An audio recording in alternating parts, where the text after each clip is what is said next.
Hey, Jill's Plus Vegan. And as always, welcome to my channel. And for those of you who are new, I know you can benefit. I may have been cut off on that, but it's Jill's Plus Vegan. I'm melting. I'm in the high desert. It's hot, which is why my hair is so frizzy, but I decided to just braid it really quickly because I am melting. Anyway, this is part 2 on orthorexia and whether social media actually causes that. And I will absolutely argue that it does not cause it by any means, but that those who are prone to have addictive personalities and behaviors can become very obsessed. And that's per person. I mean, I think you have a right to put the information out. I think it's really smart if you're an influencer to indicate that it's in essence for entertainment purposes only, right? It's just to speak of your own personal experience with food. And that can kind of cover someone a little bit, but I was watching a 60 minutes, which I'm including in the description of this video. I was able to locate it on orthorexia. And there was this one girl in particular who was only 14 years old. She kept seeing all these gorgeous social media influencers who were clean eating.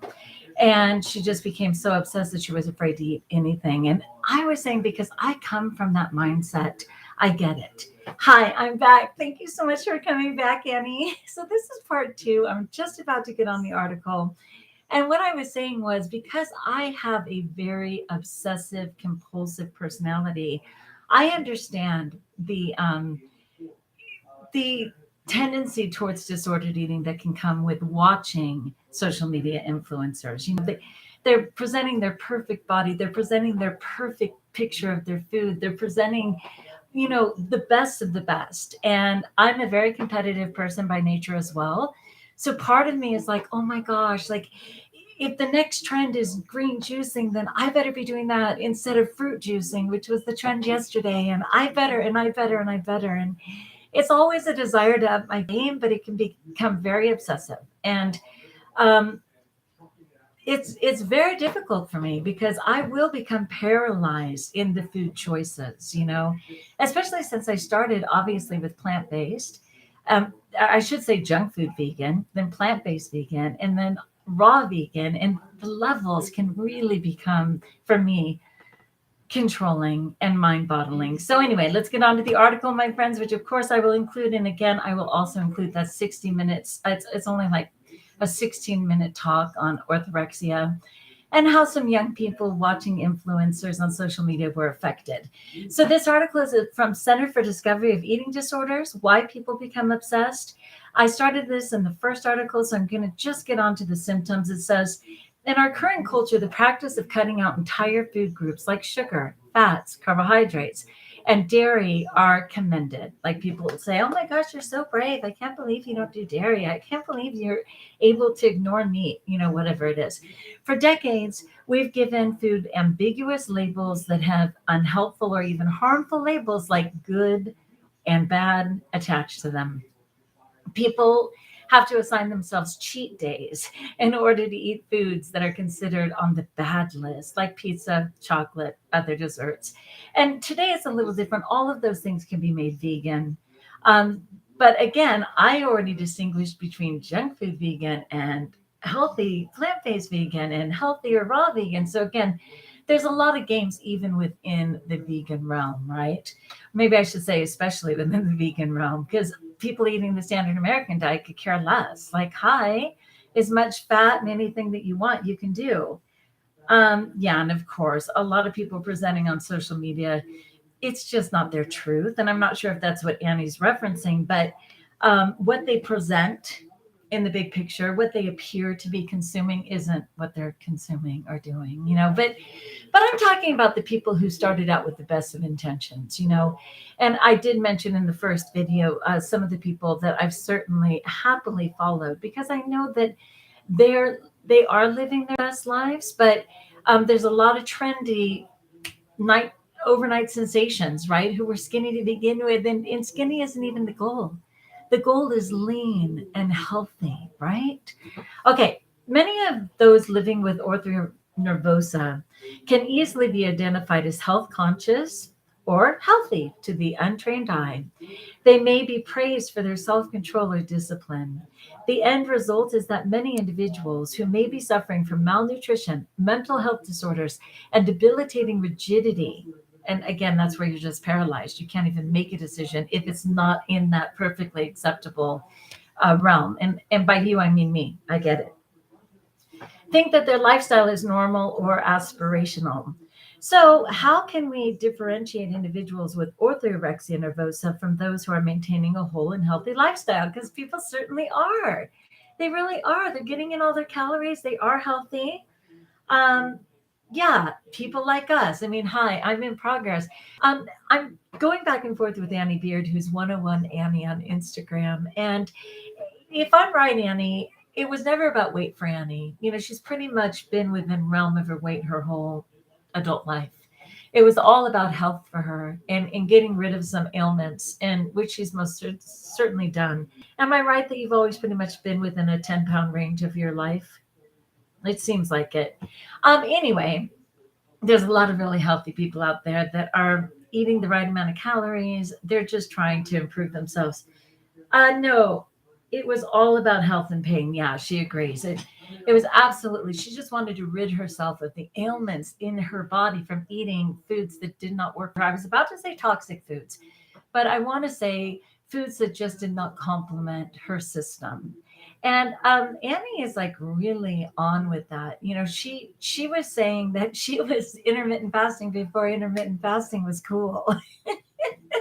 Like it was something she just did for herself already, because in being in tune with her body, she recognized eating more earlier, which those people in blue zones, if you're familiar, and I think if you go up to my search, you can find an article, a talk on blue zones. She knew that getting her larger meals out of the way early and stopping eating by 5:30 or whatever was best for her body, which I love. Okay, so these, it says, the following signs and symptoms of orthorexia may be experienced to some degree. Again, if you're an obsessive person, if you're a hypercritical person, if you're going to be, oh my gosh, I'm doing that, and don't. Like the best freedom in life is to see it as a game of learning, and that we're just seeing what is the better way for us, right? So please don't do that, but do have a sense of about how many. I'm going to give these 5 points each, okay? When I talk about it later, even though there's only 19, again, if you're like an OCD person, don't freak out. I know 5 times 20 is 100. And as a teacher, I try and convert everything to 100%.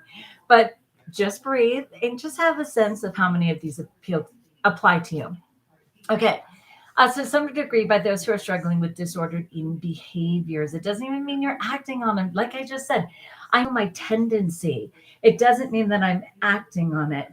Yeah, Annie's been intermittent fasting for like 7 years. And again, she's not doing it out of a trend. She's doing it because she knows it works best for her body. For me, I was the extreme. I'm always extreme in my mindset. So for me, it was like 4 hour window because of my Invisalign, and don't go out of your window. And if I went out of my window, I'd freak out. And it wasn't about health for me. It became a controlled game. And finally, I just said, screw it. If I happen to eat at 10:30 on one day, because that's how my day worked out, if I happen to, stop eating at 5:30, yay God. But if I, because of my day, end up having a 7:30 breakfast and a 7:30 dinner, that has to be okay too. But in my obsessive compulsive mindset, I would really punish myself for that. So anything that the parameters are very strict, I get obsessed. And that's why I understood the girls in the 60-minute Australia video, because they were girls who tended to be all or nothing. And sadly, I've been that way. Okay, here we go. Ready? Obsession with avoiding foods that contain animal products, fat, sugar, salt, food coloring, dyes, or pesticides. Again, I do that for the animals. Like that's straight up. But yeah, I'm kind of obsessed. It is my goal to avoid those. Obsessive concern with food and the development of health consequences, such as medical illnesses, including asthma, allergies. You know what? Again, I'm going to say yes, because why? Because I know that when I put toxic food in my body, my asthma escalates. When I put toxic food in my body early on, my periods and fibroids would go ballistic. So, yes, out of knowledge, I have done that. Out of knowledge, I have done that. But also consuming supplements and vitamins. Like, oh my gosh, if you don't have your vitamins, I try and get almost everything from real whole foods. But I do understand some supplements. An extreme limitation on food groups, which may result in only consuming less than a total of 10 ingredients. Let's read that again. An extreme limitation on food groups, which may result in only consuming less than a total of 10 ingredients. I'm going to say no to that, only because following Tammy Raw, following Freely the Banana Girl, following some of the different people out there, I've learned how to incorporate. Oh, God, this is Raw Food Romance, so brilliant. I've learned to incorporate way more food. Chris, what is your name? Chris Raw. Oh, I love Chris. I always forget Chris in Sweden. What is his tag? I'll think of it. Anyway, so I'm going to say no to that. Allowing food to revolve around one's daily schedule. I'm going to have to say yes to that. I am kind of stuck on that. Obsessing with meal prepping. Not really, no. I can do it in the moment. I don't freak out. Irrational concern about food preparation techniques and cleanliness of the kitchen. No. I mean, sure, there's better ways to put a meal together, but no. Avoidance of food prepared or brought by others, yes, but for the reasons I said. I don't know what's in that food. I am going to watch. I don't want dairy. I don't want animals, so there's a little bit of that. Extreme feelings of guilt or shame when consuming unhealthy foods. Girl, you ain't playing. Feelings of power and satisfaction when consuming only healthy foods. I'm certainly pleased. Do I feel powerful? Oh, that's a tough one. Refusing to go out to eat or allowing oneself to be around other types of food. Unfortunately, I wish I had the courage to do that. I still go out, and it's very anxiety provoking for me, but I'm going to have to give myself a point on that. Isolating oneself from others because they do not share the same beliefs. No, I want to, but no. I hang out with meat eaters. I can do it. Severe anxiety regarding how food is prepared. Severe anxiety? I don't think it's severe. I'm pretty steadfast on saying don't screw with my food. But is it severe anxiety? I'm going to say no. Avoidance of social events involving food for fear of being unable to comply with the diet. I have to say yes. Yes, I do have to sometimes avoid things because I just can't trust myself in the moment. Thinking critically of others who do not follow strict diets. Ooh, I'm gonna own up. I do have an opinion. Spending extreme amounts of time and money in meal planning and food choices. Initially in getting into raw vegan and stuff, I had to buy a lot of products that had nothing to do with my lifestyle, obviously. Now that they're a norm and a staple, not so much. But I'm going to give myself credit on that one because initially it was so true. Feelings of guilt or shame when unable to adhere to the diet standards. So, yes. Feeling fulfilled or virtuous from eating healthy while losing interest in other activities once enjoyed. That's a tough one. I don't know. Okay, so so let me see, because Annie's been replying. I eat so much earlier, I'm just not hungry later. Plus, it really helped me with pain when I had an injury. And yeah, I want a clean kitchen. Of course, she's got great boundaries and objectives. I love it. Okay, so yeah, of those, I'd have to say about 11 were true for me at this time. And this will vary. If you take this quiz, a year ago, take it in a year from now, of course, it'll vary. But anyway, that's about, if we give 6 points for each one, and it's really 5.5, but I don't have time for that. That's about 66%. I think I'm doing great because I was thinking 70% is just on the border of a C. Like, you don't really have a problem at all. 80 of them, you're still pretty good because you're still going down to not caring and up to over caring. If you're in that 90, 85, 90, 100, you might consider that you might have a problem. I don't know. Okay, why do people even develop orthorexia? I'm glad you asked. People set out with good intentions to eat healthier foods, but over time, with orthorexia, eating begins to develop a moral quality. They literally apply a value system to it. Hi, I've had that trouble. And foods are divided into good or bad. Eating the right food becomes the primary source of self esteem. Yeah, I beat myself up if I don't do it right. So I've got this going on and creates a sense of virtue while staying off the chosen diet leads to guilt and self punishment as if for sin. I have to say, I've literally gone to confession. Now, when I go to confession, I tell the priest that I'm sorry for gluttony because, again, falling on the compulsive overeating side, I've consumed a tremendous amount of food. So, gluttony is valid and gluttony does fall under sin. But to what degree I've actually been off, I may go too extreme on beating myself up. Whereas for anybody else, if they had looked at what I consumed over a week, they would have said, Juliana, that's what everybody eats in a week. Like, what's your problem? But for me, because of my good and bad and my expectations, I way overdid it or whatever, So that's a tricky one. Other individuals who eat bad foods, even if they are friends and relatives, begin to seem inferior and unclean. I'm not there. I'm not there on that. Praise God. I do not look at the people around me and go, oh, like I don't. I'm sorry for them because I'm so informed now on what better eating can do. But no, I'm not thinking they're less than me or unclean. In a healthy state of mind, people use a variety of coping mechanisms to address the fears and anxieties of daily life. But in orthorexia, foods tend to become the primary defense against stress, fear, and worry. Orthorexia nervosa is a serious eating disorder that can lead to significant health problems and even death. If you are someone or someone you know is struggling with the symptoms listed above, we encourage you to seek help. Every day, we're helping individuals recover from life threatening eating disorders in our treatment centers around the nation. You know, I come from disordered eating. This isn't news to anybody. And sadly, people still die every day. Let's see. Yeah, people still die every day. Like in Overeaters Anonymous and in my different support groups, all the time I'll hear, "Oh, Guy Barbara didn't make it.